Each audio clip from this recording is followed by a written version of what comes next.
Hello అండి, welcome back to all. అందరు ఎలా ఉన్నారండి? నేను చాలా బాగున్నాను, మీరు కూడా బాగుండాలని కోరుకుంటున్నాను. ముందుగా అందరికీ శ్రీరామనవమి శుభాకాంక్షలు అండి. యాక్చువల్లీ శ్రీరామనవమి అంటే రాముల వారి బర్త్డే, జన్మదినం. కాకపోతే భద్రాచలంలో ఫస్ట్ స్టార్ట్ చేశారు కాబట్టి కళ్యాణము అని చెప్పేసి చైత్ర శుద్ధ నవమి రోజు స్వామివారి కళ్యాణం కూడా జరుగుతుంది. భద్రాచలంలో విశేషంగా ఘనంగా జరుగుతుంది. మన తెలంగాణ ప్రభుత్వం మనకు పట్టు వస్త్రాలు, ముత్యాల తలంబ్రాలు కూడా తీసుకెళ్తారు. అది మన తెలంగాణలో ఉండడం మన అదృష్టము. భద్రాచలము నిజంగా చాలా బాగుంటుందండి, భద్రాద్రి. అలాగే ఇప్పుడు మన అయోధ్య అయింది కదా, ఇప్పుడు అయోధ్యలో కూడా ఇంత గ్రాండ్గా సెలబ్రేట్ చేస్తారు కదా. భద్రాచలంలో అయితే చాలా గ్రాండ్గా చేస్తారు. స్వామివారి కళ్యాణం అంటే అదేదో స్పెషల్గా ఉంటుందండి, చాలా బాగా అనిపిస్తుంది. నేను రేపు అమ్మవారికి అయితే ఒడిబియ్యం తీసుకెళ్తాను ఖచ్చితంగా ప్రతి సంవత్సరము.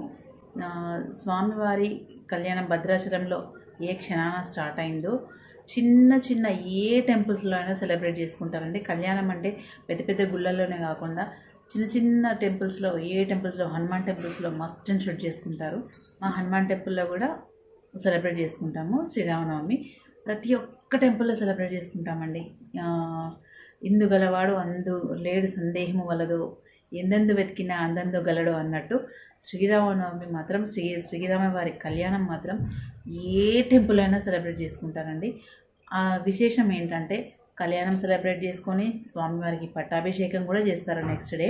తర్వాత పల్లకి సేవ ఉంటుంది, చాలా ఘనంగా ఉంటుంది. మన మామూలు కళ్యాణం అయితే ఎలా చేసుకుంటామో, పిల్లని ఎదురుకొచ్చడం, పిల్లగాన్ని ఎదురుకు రావడం, అన్ని తంతు అలానే ఉంటుందండి. నిజంగా చాలా బాగుంటుంది కళ్యాణం. చిన్నప్పుడు అంత తెలియదండి కళ్యాణం అంటే ఏంటో, జస్ట్ అలా చూసేది వచ్చేది. బట్ ఇప్పుడు తెలుస్తుంది అనమాట కళ్యాణం అంటే ఏంటి అనేది. సో అది అవతారం వచ్చేసి దశావతారాల్లో 7వ అవతారం అనమాట. అయితే ఈ వీడియో చేయడానికి కూడా ఒక విశేషం ఉందండి. యాక్చువల్లీ నేను వీడియో చేయకపోయేదాన్ని, అంటే స్వామివారి కళ్యాణంతో మేము ముందుకు వచ్చేదాన్ని. బట్ ఏంటంటే నాకు అనుకోకుండా ఒక అంకుల్ మా ఇంటి దగ్గర, సో తను శ్రీరామ పట్టాభిషేకం వేషం వేశారంట. అంకుల్ చాలా బాగా పాడతాడండి పద్యాలు. ఆ డైలీ వింటున్నాను అనమాట. ఏదో చిన్న చిన్నగా బాగా పాడతాడు అనమాట. సో అంకుల్ నా కోసం ఒక 2 పద్యాలు పాడాలా అంటే లేదమ్మా పాడతాను నీకోసం అని చెప్పేసి పాడారనమాట. సో ఆ పాడిన పద్యాలు మీకు వినిపిద్దామనే ఉద్దేశంతో ఇవాళ వీడియో చేస్తున్నాను అనమాట. అంకుల్ చాలా బాగా పాడారండి. మళ్ళీ తను ఏంటంటే పెద్ద ఎడ్యుకేటెడ్ కాదనమాట. సో అలాంటి వారికి కూడా ఒక కళ అనమాట. అంటే చదువు అనేది ఇంపార్టెంట్, బట్ ఇలా దాన్ని ఏమంటారు, సొంత జ్ఞానం ఉంటుంది కదండి. అంకుల్కి ఏంటంటే గ్రాస్పింగ్ పవర్ ఎక్కువ అనమాట. సో ఎవరైనా చెప్తే అది గ్రాప్స్ చేసుకొని తను చేసేవాడంట. సో అలా చాలా నాటకాలు వేసేవారట అంకుల్. సో పద్యాలు కూడా పాడాడు. సో పద్యాలు వినండి. మెయిన్ ఆ పద్యాల కోసం ఈ వీడియో చేస్తున్నాను. మళ్ళీ మీకు కళ్యాణం వీడియోతో వస్తాను మీ ముందుకి. బట్ ఏంటంటే ఇవాళ మీకు స్వామివారి పద్యాలు వినిపిద్దాము అంటే కనుమరుగైపోతున్న పాటలు అనమాట. ఇవాళ రేపు వచ్చే పాటలు ఏంటంటే హై మ్యూజిక్తోని, లౌడ్ మ్యూజిక్తోని కొంచెం చెవులకి భయంకరంగా అనిపిస్తుంటాయి కదా. మనకు ఏంటంటే దానికి సారాంశం ఏమీ అర్థం కదండి పాటల్లో. బట్ అంకుల్ పాడుతుంటే మామూలుగా బయట బాల్కనీలో వాటిలో పెడుతున్నప్పుడు వాళ్ళ కనిపిస్తారనమాట. సో ఒక అంకుల్స్ గ్యాంగ్ ఉంది, వాళ్ళందరూ వెళ్ళి ఒక దగ్గర కూర్చొని చాటింగ్ చేసుకుంటారు. సో ఆ టైంలో ఒకరి మీద ఒకరు పాటలు పాడుకుంటారు అనమాట. సో నాకోసం ఒక్క పాడండి, నా పాట పాడండి అంకుల్ అంటూ చెప్పి పాడారు. చాలా బాగా పాడారండి. సో దాన్ని ఏమంటారో కూడా నాకు తెలీదు. అంటే జానపదాలు అలా అంటారు కదా, మరి దీన్ని ఏమంటారో నాకు అడిగలేదు. మీరు వినిగిట్ట నాకు కామెంట్లో పెట్టండి. సో అంకుల్ వాళ్ళ గౌడ్స్. సో ఆ అంకుల్ వాడిన పాట మీకు వినిపిద్దామన్న ఉద్దేశంతో ఇవాళ ఈ వీడియో చేస్తున్నాను అనమాట. అంకుల్ చాలా బాగా పాడారు. Thanks uncle.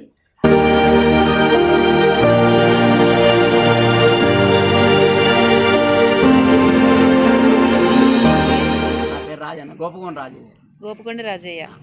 సో అంటే మీరు నాటకాలు వేసేటోళ్ళ? ఏం నాటకం? శ్రీరామ పట్టాభిషేకం. ఏ సంవత్సరంలో వేసిండ్రు అంకుల్? 2008. నేను గౌన్లో ఇది ఎట్లా నాటకాల షో, పిచ్చి షో? అప్పుడు మేము పట్టాభిషేకం అక్కడ వేయాలని 33 మంది అక్కడ నేర్చుకొని వేసినాం. అవునా? నేను 25 ఏళ్ళు ప్రెసిడెంట్ చేసిన, గౌడ సంఘం ప్రెసిడెంట్. ఎక్కడ? మా పెగడపల్లి సంతూర్లో. పెగడపల్లి. 200 మంది ఉన్నాం మేము. ఓకే. 200 మందికి నేను ప్రెసిడెంట్. ఓకే. అప్పుడు ఆ రామాయణం వేయాలంటే ఇక అలా నాకు చదువు పెద్దగా రాదురా, పెద్ద అదేం లేదు. ఇక వాళ్ళు మనకు జ్ఞాపక శక్తి ఉన్నది కాబట్టి ఆ పంతులు ఒక సంవత్సరం దాకా చేసిండు. పాత్రదాలు దొరకపోతే వాళ్ళతో పెద్దగా ఉంది, ఏదైనా నేనే పెట్టేది, పంతులకు నేనే పెట్టేది, పిల్లలకు నేనే పెట్టేది. ఇక వాళ్ళు బతిలాడినరు, ఉండు ఉండు అని నేను ఉండనని నేను, వాళ్ళు బతిలాడిరు. ఇక ఉంటే నాకు అవి రావని పత్రం ఇచ్చింది. అంటే మీకు చదువు రాకుండా ఈ పద్యాలు ఎట్లా వస్తాయి? మనకు జ్ఞాపక శక్తి బాగుందిరా. అంటే నేర్పేటోళ్ళు ఉన్నారు ఎవరన్నా? పంతులు ఉండడా, పంతులు ఉంటాడు కదా, వాళ్ళందరూ పుస్తకాలు పడి చదివి, నేను ఏ పుస్తకం లేకుంటే ఇవన్నీ చదివేది. అవునా? Okay okay okay. ఇంకేమేం పాటలు వచ్చి మీకు? ఇంకా ఇప్పుడు ఘనమైన ఈ గంగా, ఏదో ఈ కిష్కింద తోవ, ఇక అందులో ఒక 5-6 పద్యాలు ఉన్నాయి. మొత్తం రాముందే? మొత్తం రాముందే. 33 మంది నాకెట్రొచ్చి. అవునా? 33 మంది నాకెట్రొచ్చి. రోజు మాత్రం నేను ఆనాటి నుంచి వెళ్ళి రోజు పూజ చేస్తా, దండం పెట్టుకొని మంచిలు శుద్ధాగా నేను పూజ చేసేదాకా 12 కానీ 1 గంట కానీ. అంటే మీ అమ్మ ఏది మీరే చేస్తారు? నేనే చేస్తా. అవునా? నేనే రోజు పూజ చేసుకుంటా. అది వరదాకా ఇక పూజ చేసినాకనే మంచిలు తాగుతా, టిఫిన్ చేస్తా. ఏదైనా అంత వరదాకా నువ్వు ఎక్కడ కాదు, నువ్వు ఇక్కడ ఉండి మనకు మనకు వైపు లేకపోతే సంతూరుకు అయినా స్నానం చేసి ఆడ పూజ చేసి మళ్ళీ వచ్చి ఇక్కడికి వస్తా అంతే. అవునా? అబ్బా, లేకపోతేనే మంచిలు చూద్దాగా. అసలు ఇంట్లో యజమానే పూజ చేయాలట. యజమానులు చేసిన పూజ ఇంటికి చెందుతుందట, ఆడవాళ్ళు చేసిన పూజ చెందదట. నేనైతే అట్లున్నది నా వరకు. అంటే శాస్త్రం ప్రకారం చెప్పాలంటే ఆమె చేయదు, నేనే చేస్తాను. ఇగో మా అంకుల్ మున్మరాలు ముద్దుగా ఉన్నది. నీ పేరు? మహర్షిత. ఏ క్లాసు? 4th. ఏ స్కూలు? ఎక్స్ప్లోరికా. నువ్వు? నీ పేరు నాని? శ్రీహాన్. ఏ క్లాస్? సెకండ్ క్లాసా? అది స్మార్ట్గా ఉన్నావు, మీ తాతయ్య లెక్కన ఉన్నావు. తమ్ముడా లక్షణ, నీవు నా కూడి భుజమురా సోదరా, నా ముద్దు తమ్ముడా లక్షణ, ఏమానంటిర నిన్ను ఎందు కలిగినావు, భూమిపై పవలించ బుద్ధి కలిగిన నీకు, నా ముద్దు తమ్ముడా లక్షణ, నీవు నా కూడి భుజమురా సోదరా, నా ముద్దు తమ్ముడా లక్షణ.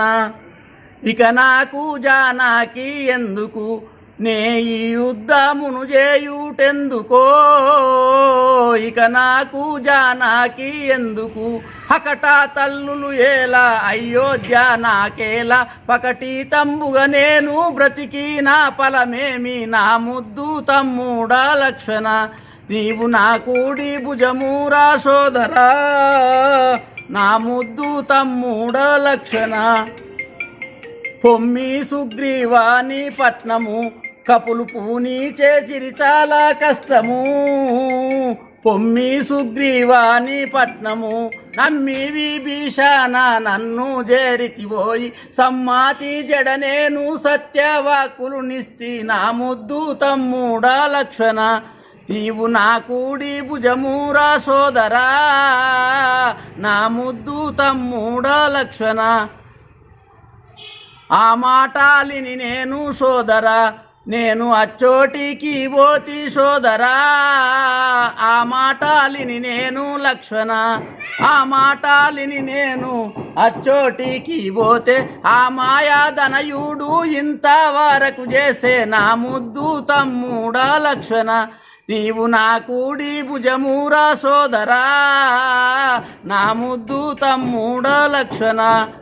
పటపాట వృక్షంబు పాలు గారిన రీతి, పడిపోయి ఉంటి వీరా నా తమ్ముడ, పడిపోయి ఉంటి వీరా నా తమ్ముడ, కుంచేడు వరహాలు కుప్ప ఓసిన రీతి, కుంచేడు వరహాలు కుప్ప ఓసిన రీతి, కూలిపోయుంటి వీరా నా తమ్ముడ, పంచారంగుల చిలుక వలనే నీ ముఖముండే, పంచారంగుల చిలుక వలనే నీ ముఖముండే, పడిపోయి ఉంటి వీరా నా తమ్ముడ, నా ముద్దు తమ్ముడా లక్షణ, నీవు నా కూడి భుజమురా సోదరా, నా ముద్దు తమ్ముడా లక్షణ. ఏ తండ్రి మాటను జబదాటని దెబ్బదాటకుంటా వేయండి కదా. స్థిరమైన నడవడి జనులకందరికిలే వలయునే రాజ్యశాపాల్యమున్ రాము వంటి కొడుకు భరత శత్రాఘ్నుల వంటి తమ్ములు సీత వంటి భార్యయౌ వసుధములో లేదు లేదనుచురే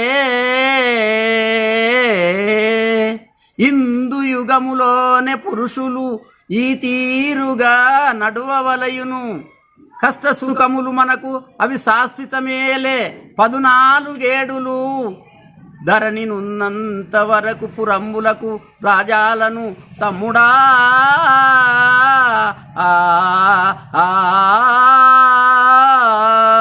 సహోదరా నేను తండ్రి వాక్యములు తీరినంత వరకు పురమునకు రాజాలను అంతవరకు నీవే సత్యరాజ్యమును పాలించుము తమ్ముడా అని అక్కడ చెప్తాడు.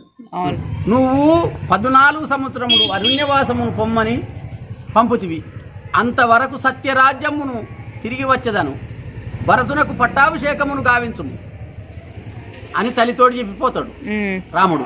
కింద త్రోవా వాలినెన్నాడెరుగానో సుగ్రీవా ఏదో ఈ కిసి కింద త్రోవ ఆ దారి బట్టుము ఆలస్యమింకేలా పొద్దు బోయెను చాలా పోదాము పదవోయి ఏదో ఈ కిసి కింద త్రోవ వాలినెన్నాడెరుగానో సుగ్రీవా ఏదో ఈ కిసి కింద త్రోవ గ్రామంబు బయటనే నిలసి ఆ గనుడైన వాలి నిటు బిలిసి గ్రామంబు బయటనే నిలసి తావాసంబు అతడు త్వరగా నురకి వచ్చే నీమేను దాకి నిన్ను కొట్టుచుండేను ఏదో ఈ కిసి కింద త్రోవ వాలినెన్నాడెరుగానో సుగ్రీవా ఏదో ఈ కిసి కింద త్రోవ తావాసంబుగా అతడు త్వరగా నురకి వచ్చే నీమేను దాకి నిన్ను కొట్టుచుండగా ఏదో ఈ కిసి కింద త్రోవ వాలినెన్నాడెరుగానో సుగ్రీవా ఏదో ఈ కిసి కింద త్రోవ ఈ కనులా చూచెదప్పుడు సంధించెదను ఏదో ఈ కిసి కింద త్రోవ వాలినెన్నాడెరుగానో సుగ్రీవా ఏదో ఈ కిసి కింద త్రోవ ఘనమైన ఈ గంగా నది దాట మన వశమ ఘనమైన ఈ గంగా నది దాట మన వశమ కనుగొంటివా లక్షణ ఈ గంగ నది కనుగొంటివా జానకి గంగ నది దేవానా దేవతలకు పావనమే ఈ గంగా దేవానా దేవతలకు పావనమే ఈ గంగా పావనమే ఈ గంగా జీవనమైన గంగా కనుగొంటివా లక్షణ ఈ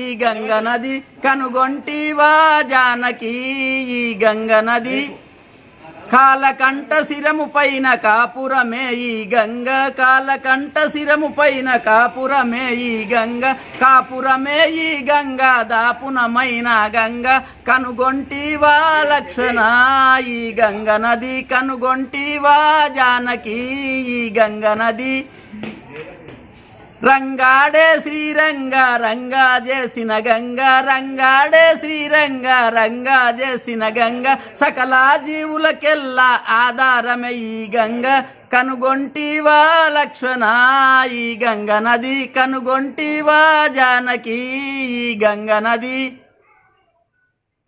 సురలాకు మునులకు గరుడ గంధరులకు సురలాకు మునులకు గరుడ గంధరులకు కనుగొంటివా లక్షణ ఈ గంగ నది కనుగొంటివా జానకి ఈ గంగ నది దేవానా దేవతలకు పావనమే ఈ గంగ దేవానా దేవతలకు పావనమే ఈ గంగ ఘనమైన ఈ గంగా నది దాట మన వశమ ఘనమైన ఈ గంగా నది దాట మన వశమ కనుగొంటివా లక్షణ ఈ గంగ నది కనుగొంటివా జానకి ఈ గంగ నది జై శ్రీమన్ జై శ్రీరామ్. Thank you uncle. పట్టాభిషేకం వేసినాం. నేను రాముని పాత్ర విన్నారు కదా, ఎలా అనిపించిందండి? నాకైతే చాలా బాగా నచ్చిందండి. అంటే అప్పటి పాటలు వేరు, ఇప్పటి పాటలు వేరు. అప్పుడు ఏంటంటే మనకు పపెట్ షో అని తోలుబొమ్మలాట ఉండేది. బట్ ఇప్పుడు పప్పెట్ షో అని మనకు పిల్లలకి ఫోన్లలో చూపిస్తాం కానీ మనం లైవ్లో ఎప్పుడు చూడలేదన్నమాట. పప్పెట్ షో తోలు బొమ్మల ఆటల్లో ముందు ఉండేవన్నమాట. సో రాను రాను కనుమరుగైపోతున్న కళలు అనమాట. సో ఆ అంకుల్ మాటల్లో అది విని మీకు వినిపించాను. సో ఎలా ఉందో ప్లీజ్ కామెంట్లో పెట్టండి. సో వీలైతే అంకుల్ని మళ్ళీ అడిగి తనకి ఇంకేమేమి వచ్చని చెప్పేసి మళ్ళీ ఒక 2-3 పద్యాలతో మళ్ళీ మేము ముందుకు వస్తాను. సో ఓకే అండి, అందరికీ శ్రీరామనవమి శుభాకాంక్షలు. సో థ్యాంక్స్ అండి, థ్యాంక్స్ ఫర్ వాచింగ్. అసలు కూడా నాటకం వేసి 35 సంవత్సరాలు అవుతుందట. సో అప్పటిది ఇప్పుడు గుర్తుండడం కూడా కొంచెం కష్టమే కదా. సో నేను కూడా పెద్దగా అంటే ఎంక్వైరీ చేద్దామంటే ఎవరిని అడగలో నాకు ఐడియా లేదు. సో జానపద గేయాలంటే అది వేరే వస్తుంది కదా. సో మరి దీన్ని ఏమంటారో చూడండి, మీరే చూసి నాకు కామెంట్ పెట్టండి. మీకు నచ్చితే మళ్ళీ అంకుల్తో ఇంకో 2-3 పాటలు పాడి మీతో షేర్ చేసుకుంటాను. సో అంకుల్ ఓన్లీ శ్రీరాముడియే వాడతారంట. సో అది మెయిన్. సో ఇదండి ఇవాళ video. Like, share, comment and subscribe my channel. Bell icon press చేయండి ఫర్దర్ నోటిఫికేషన్స్ కోసం. జై శ్రీరామ్. థ్యాంక్స్ అండి, థ్యాంక్స్ ఫర్ వాచింగ్.